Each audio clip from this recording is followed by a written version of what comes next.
নারদ পঞ্চরাত্রে নারায়ণ নিজে বলছেন সাধ্য কথা আরম্ভে সাধ্য পিতৃসাধ্য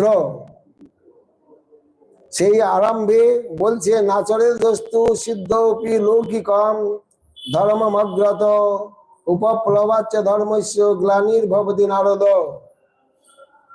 আপনি বৈষ্ণব হয়ে গেছেন, গিরি বৈষ্ণব, বাবাজি না, বাবাজি হলে সাধ্য করতে হবে না, কিন্তু গিরি বৈষ্ণব আপনি। আপনি যদি বলেন আমার কোনো অসুখ নাই, আমাকে পিতৃ সাধ্য করতে হবে না, বলে না, লৌকিক আচার সেটা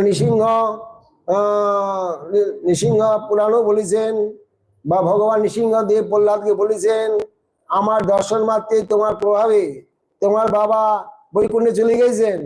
লৌকিক কার্য, লৌকিক কর্ম তোমাকে বজায় রাখতে হবে, যেটা নিয়ম কানুন, মানব অসুখ পালন করা, শ্রাদ্ধ করা, বৈদিক কর্ম করা ইত্যাদি, সেগুলা তোমাকে গয়াতে শ্রাদ্ধ দেয়, এগুলাকে তোমাকে লৌকিক কর্ম করতে হবে, নতুবা উৎপত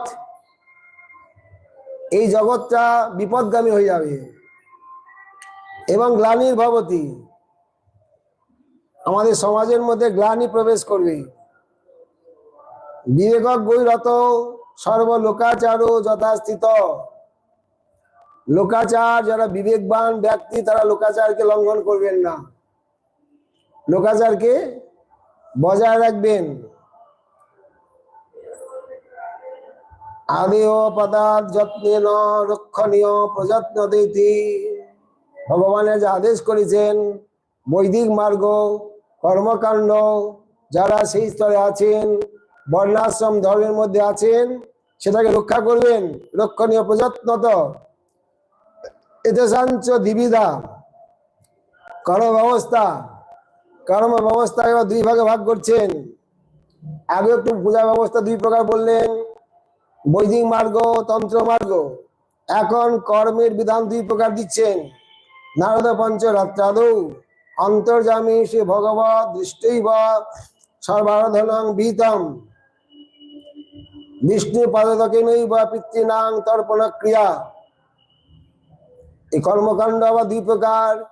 ভগবানের প্রসাদ দিয়ে সাধ্য করা, ভগবানের চরণামৃত দিয়ে তর্পণ করা।